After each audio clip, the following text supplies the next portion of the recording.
बहुत पुराने समय की बात है। पहाड़ों और घने जंगलों के बीच एक इलाका बसा हुआ था। दूर दूर तक ऊंचे पहाड़ दिखाई देते थे, जिनकी चोटियां हमेशा बादलों में छुपी रहती थीं। इन्हीं पहाड़ियों के बीच एक छोटा सा गांव था, जिसका नाम धाराखोर था। ये इलाका बहुत ऊबड़-खाबड़ था, इसलिए यहाँ के घर एक दूसरे से काफी दूर बने हुए थे। पूरे धाराखोर में मिलाकर बस 40-45 झोपड़ियां और कुछ पत्थर के घर ही थे। इसी धाराखोर गांव में देवांश नाम का एक आदमी रहता था। वो पहाड़ी रास्तों पर लोगों का सामान उठाकर ले जाने का काम करता था। वो स्वभाव से बहुत सीधा-साधा, मेहनती और भगवान पर भरोसा रखने वाला इंसान था। गांव के लोग उसकी बहुत इज्जत करते थे, क्योंकि वो कभी झूठ नहीं बोलता था और जो वादा करता उसे पूरा जरूर करता था।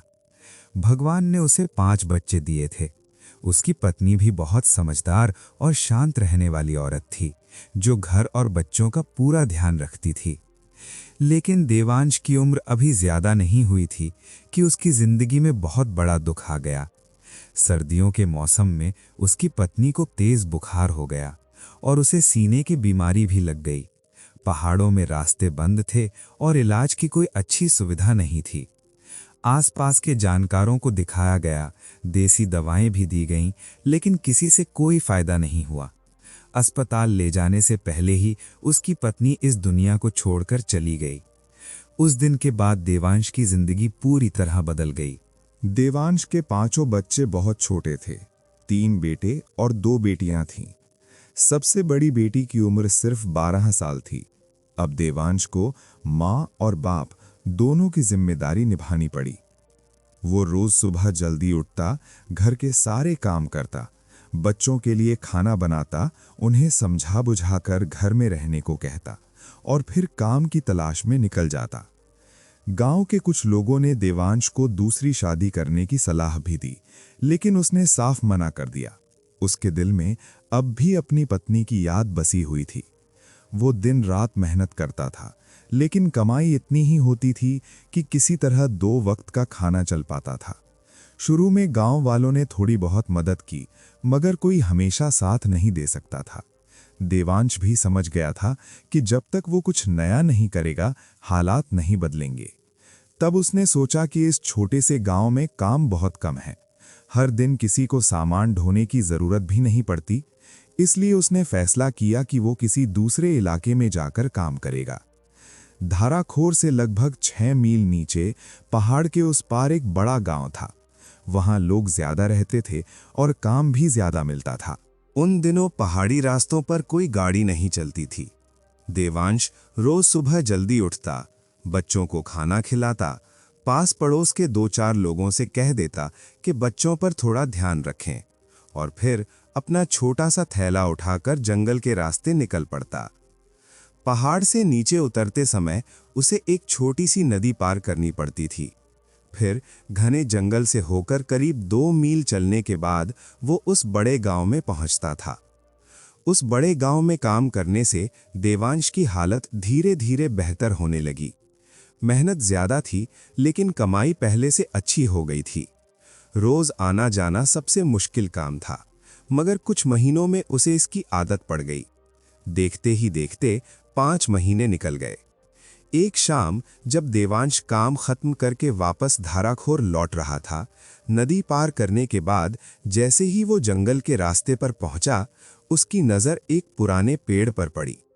उस पेड़ की मोटी डाल पर एक जवान औरत बैठी हुई थी। वो देवांश को बहुत ध्यान से देख रही थी।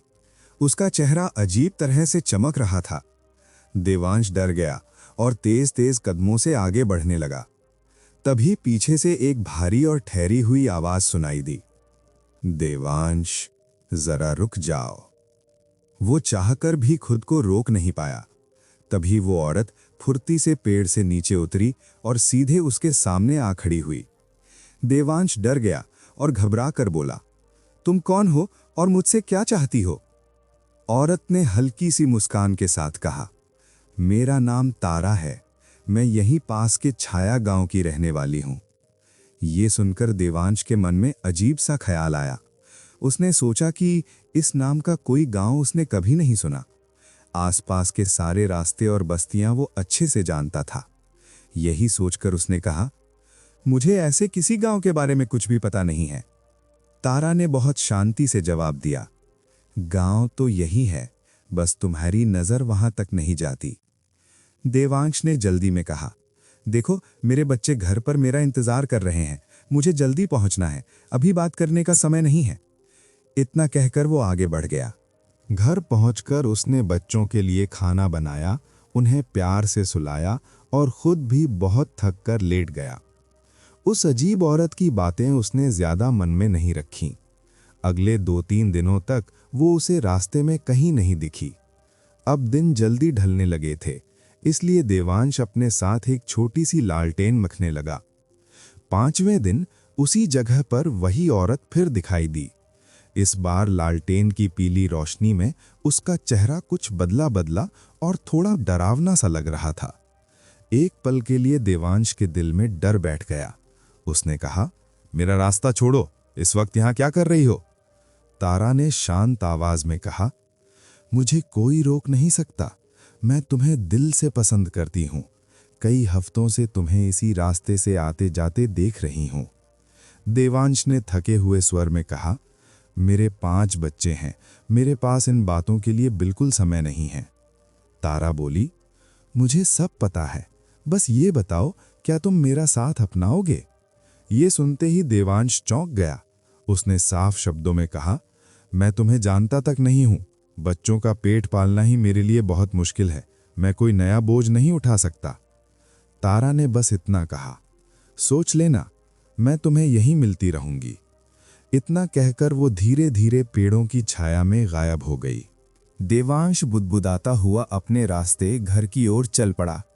मन ही मन उसने कहा, पागल होगी। लेकिन अगले ही दिन ठीक उसी जगह पर वही औरत फिर उसके सामने आ खड़ी हुई। इस बार उसके चेहरे पर मुस्कान नहीं थी। उसने सीधे पूछा, देवांश, तुमने कुछ सोचा या नहीं? देवांश ने थकी हुई आवाज में कहा, तुम्हें मुझ में ऐसा क्या दिख गया? तुम्हें पता है मेरे 5 बच्चे हैं और तुम्हारे अपने लोग भी इस बात के लिए कभी तैयार नहीं होंगे। तारा ने शांत होकर कहा, इन सब बातों को छोड़ो, बस इतना बताओ, क्या तुम मेरा साथ अपनाओगे या नहीं? देवांश ने साफ जवाब दिया, नहीं। तारा ने बस इतना कहा, अभी भी समय है, सोच लो। और ये कहकर वो फिर जंगल की छाया में खो गई। उस दिन देवांश का मन काम में बिल्कुल नहीं लगा। जिस बड़े गांव में वो रोज सामान ढोने जाता था, वहां एक बहुत बूढ़ा आदमी रहता था। लोग उसे रास्तों और पुराने किस्सों का जानकार मानते थे। देवांश उसी बूढ़े के पास पहुंचा और रास्ते में हो रही सारी अजीब बातें उसे बता दीं। बूढ़े ने ध्यान से सब सुना और बोला, मैंने भी कभी छाया गांव का नाम नहीं सुना। फिर वो कुछ देर चुप रहा और बोला, आज अगर वो औरत फिर मिले तो उससे बातें करते रहना।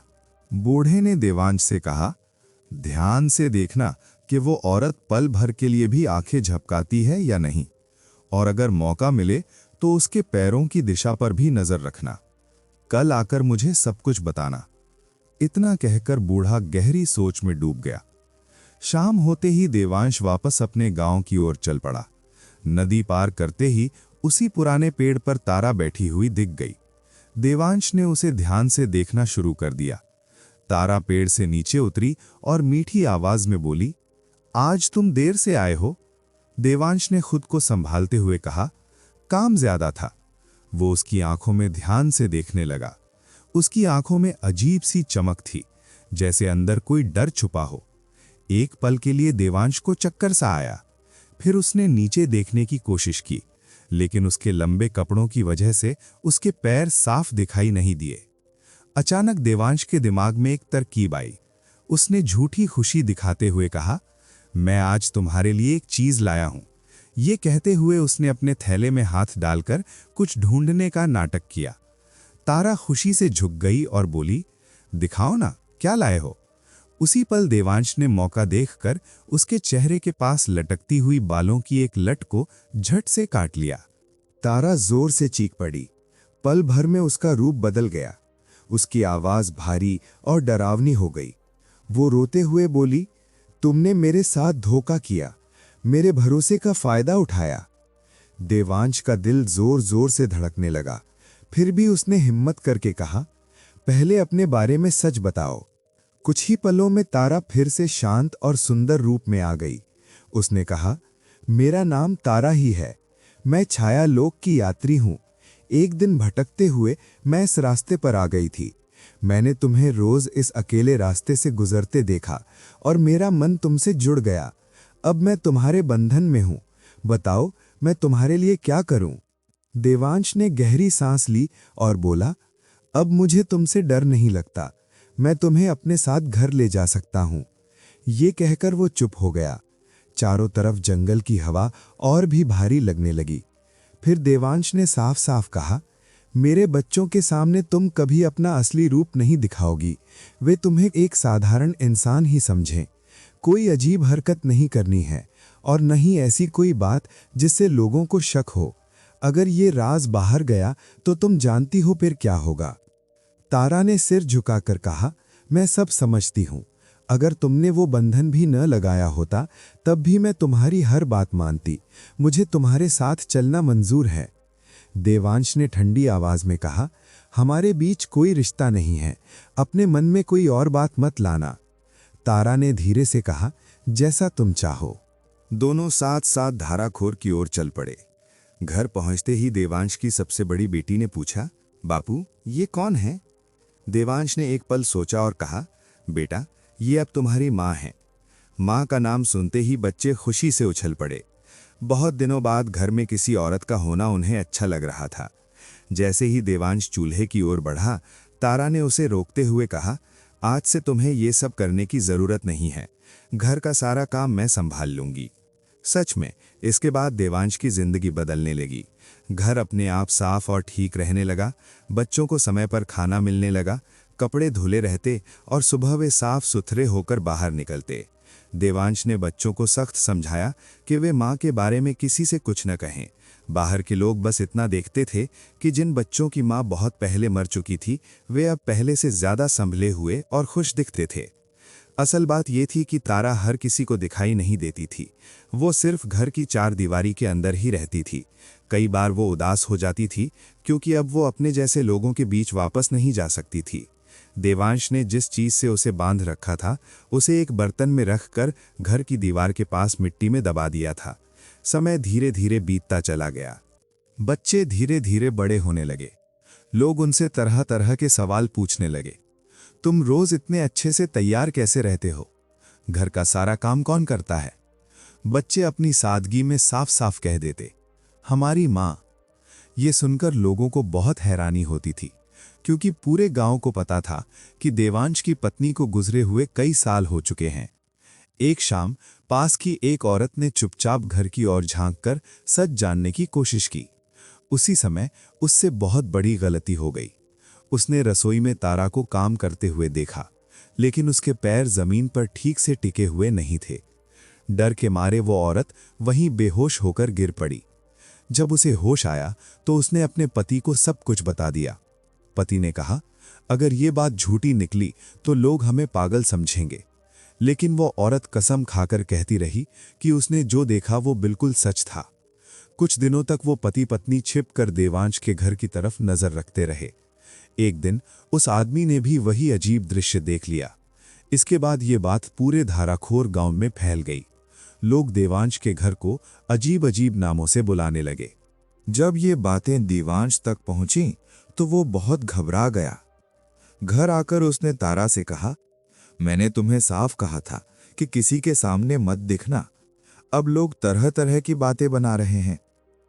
तारा उदास होकर बोली, मैंने जानबूझकर कुछ नहीं किया। इतने सालों से मैं तुम्हारे बच्चों और इस घर का ध्यान रख रही हूं। अब मुझे आजाद कर दो। लेकिन अब देवांश उस आसान जिंदगी का आदी हो चुका था। उसे हर काम बना बनाया मिलने लगा था, इसलिए उसने मना कर दिया। कुछ दिनों बाद उसका सबसे छोटा बेटा दीवार के पास खेलते खेलते मिट्टी खोदने लगा। तारा उसे खाना देने आई, तभी उसकी नजर वहां छिपे हुए बर्तन पर पड़ गई। बच्चे ने कहा, माँ, इसमें क्या है? मैं कब से इसे बाहर निकालने की कोशिश कर रहा हूं। जैसे ही तारा ने उस बर्तन को बाहर निकाला, उसने उसके अंदर वही चीज देख ली जिससे वो बंधी हुई थी। बिना एक पल गंवाए उसने उस चीज को आग में डाल दिया। उसी पल तारा आजाद हो गई। शाम को जब देवांश घर लौटा तो तारा ने कहा, अब मुझे जाना होगा, तुम्हारे बच्चे बड़े हो चुके हैं। अगर मैं और रुकी तो हमेशा के लिए यहीं फंस जाऊंगी। देवांश ने उसे रोकने की कोशिश की, लेकिन तारा ने शांत होकर कहा, मैं जा रही हूं, लेकिन जाते जाते तुम्हारे लिए कुछ छोड़कर जाऊंगी, क्योंकि मैंने तुमसे दिल से लगाव रखा है। ये कहकर तारा आंखों से ओझल हो गई। देवांश देर तक उसे पुकारता रहा। बाद में उसकी नजर उसी बर्तन पर पड़ी जिसमें अब चमकते हुए ढेर सारे सिक्के भरे थे। धन तो उसे मिल गया, लेकिन बदनामी उसका पीछा नहीं छोड़ पाई। लोग आज भी उसके घर को उसी अजीब नाम से जानते रहे।